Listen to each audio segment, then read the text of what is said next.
Shalom. கர்த்தருடைய நாமம் மகிமைப்படுவதாக. கர்த்தருக்குள் பிரியமானவர்களே, வேத வசனம் இப்படியாக சொல்லுகிறது: பாபிலோன் குமாரத்தினிடத்தில் குடியிருக்கிற சீயோனே, உன்னை விடுவித்துக்கொள். சகரியா 2:7. கர்த்தருக்குள் பிரியமானவர்களே, தேவ பிள்ளைகளாக இருக்கிற நீங்களும் நானும் அநேக நேரங்களில் ஒரு சில காரியங்களை நம்ம மறந்து விடுகிறோம். நாம் எங்கே இருக்கிறோம், எப்படிப்பட்டவர்களோடு கூட இருக்கிறோம், நம்முடைய ஐக்கியம் எப்படிப்பட்டதாக இருக்குது, நாம் உண்மையிலே தேவனுடைய சித்தத்தை செய்கிறவர்களாய் இருக்கிறோமா, தேவனுக்கு விருப்பமான காரியங்களை செய்கிறோமா என்பதை நாம் அனுதினம் தியானித்து கொண்டே இருக்க வேண்டும். அல்லது அனுதினம் நாம் அதை சோதித்து கொண்டே இருக்க வேண்டும்.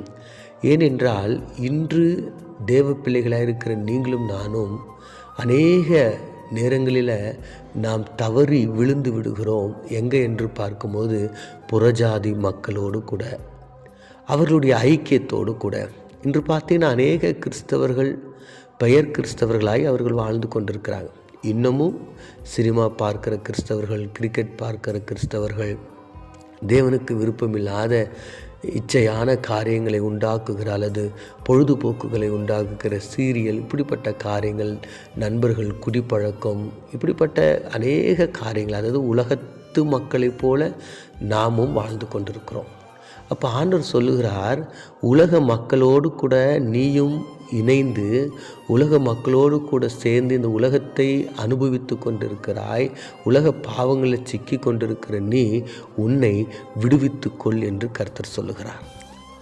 இங்கே பார்த்தீங்கன்னா பாபிலோன் தேசத்து மக்களோடு கூட, அவர்களுடைய மக்களோடு கூட இணைந்து இஸ்ரவேல் மக்கள் என்ன பண்ணுறாங்கன்னு பார்த்தீங்கன்னா, ஸ்பெஷலாக தேவனுடைய பிள்ளைகள் அவர்களோடு கூட சேர்ந்து அவர்கள் இசைந்து பாவத்திற்கு அல்லது விக்கிரக ஆராதனை, தேவனுடைய விருப்பத்துக்கு மாறாக அவர்கள் கடந்து போகிறாங்க. அப்போ ஆண்டவர் சொல்லுகிறார், உன்னை நீ விடுவித்துக்கொள். அவர்களுடைய இச்சையான காரியங்கள், விக்கிரகமான காரியங்கள், பாவங்கள், தேவனுக்கு பயமில்லாத, தேவனுக்கு சித்தமில்லாத காரியங்களை செய்து கொண்டிருக்கிற இந்த புறஜாதி மக்களாக பாபிலோனுடைய கையில் இருந்து உன்னை என்ன பண்ணிக்கோ, விடுவித்துக்கொள் என்று தேவன் சொல்லுகிறார். ஆம் பிரியமானவர்களே, இன்று நீங்களும் நானும் இந்த உலகத்தில் தான் நம்ம வாழுகிறோம். ஆனால் இந்த உலகத்திற்கு நாம் வேறாக இருக்க வேண்டும். உலக மக்கள் வாழ்கின்ற விதமாக அனுபவித்து கொண்டு சந்தோஷமாய் இந்த வாழ்க்கையை நாம் அனுபவிக்க வேண்டும் என்று இல்லாதபடிக்கு தேவனுக்குள், கர்த்தருக்குள் நம் சந்தோஷமாய் இருக்கும்படியாய் தேவன் விரும்புகிறார். பாருங்கள், நீங்கள் அப்படி உங்களை விடுவித்து கொண்டீங்கன்னா ஆண்டவர் சொல்லுகிறார், சீயோன் குமாரத்தையே கம்பீரித்து பாடு, இதோ நான் வந்து உன் நடுவிலே வாசம் பண்ணுவேன் என்று கர்த்தர் சொல்லுகிறார்.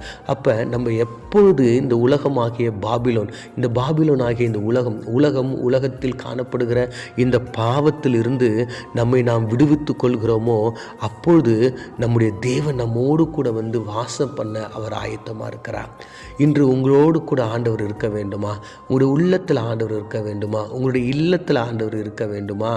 அப்போனா நீங்கள் இந்த உலகத்திற்கு உங்களை விலக்கி கொள்ளுங்கள்.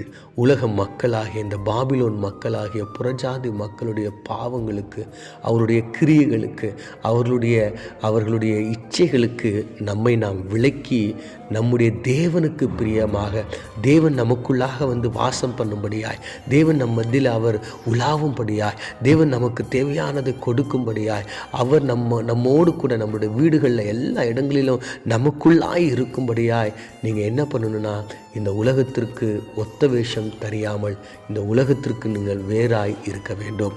அப்பொழுது ஆண்டவர் உங்களை ஆசீர்வதிப்பார் என்பதில் சந்தேகமில்லை. கர்த்தருக்குள் பிரியமானவர்களே, நீங்கள் எங்கே வாழ்ந்து கொண்டிருக்கிறீங்க? உங்களுடைய வேலை ஸ்தலங்களில், ஒருவேளை உங்கள் வீடுகளில், உங்களுடைய கிராமங்களில், உங்களுடைய சபைகளில், நீங்கள் உங்களை சுற்றி எப்படி இருக்குது? நீங்கள் ஒருவேளை பாபிலோன் மக்களுக்குள்ளாய் நீங்கள் இருப்பீங்கன்னா, புறஜாதி மக்களை போல் நீங்கள் இருப்பீங்கன்னா, அப்படிப்பட்ட ஒரு சூழ்நிலை நீங்கள் இருப்பீங்கன்னா உங்களை விடுவித்து கொள்ளுங்கள். ஆண்டவர் பக்கமாய் திரும்புங்க. அப்பொழுது ஆண்டவர் உங்களுக்குள்ளாய் வந்து வாசம் பண்ணுவார். கண்களை மூடி நாம் ஜெபிப்போம். எங்களை அதிகமாய் நேசிக்கிற எங்கள் பரலோக தகப்பனே, நாங்கள் வாசித்து தியானித்த அந்த வேத வசனத்தின் பிரகாரம் ஆமாண்டவரே, இந்த உலக மக்களோடு கூட நாங்கள் வாழாதபடிக்கு பாவம் நிறைந்த இந்த மக்களோடு கூட இச்சை நிறைந்த இந்த உலகத்தில் அந்த அநேக விதமான காரியங்கள் காணப்படுகிறது. அவைகளிலிருந்து எங்களை நாங்கள் விடுதலை ஆக்கி கொண்டு நீர் தங்கும் நீர் வாசம் செய்கிற ஒரு சீயோனாய் எங்களை மாற்றிக்கொள்ள உதவி செய்யும்படியாய் இயேசுவின் மூலம் ஜெபிக்கிறோம் நல்ல பிதாவே, ஆமேன்.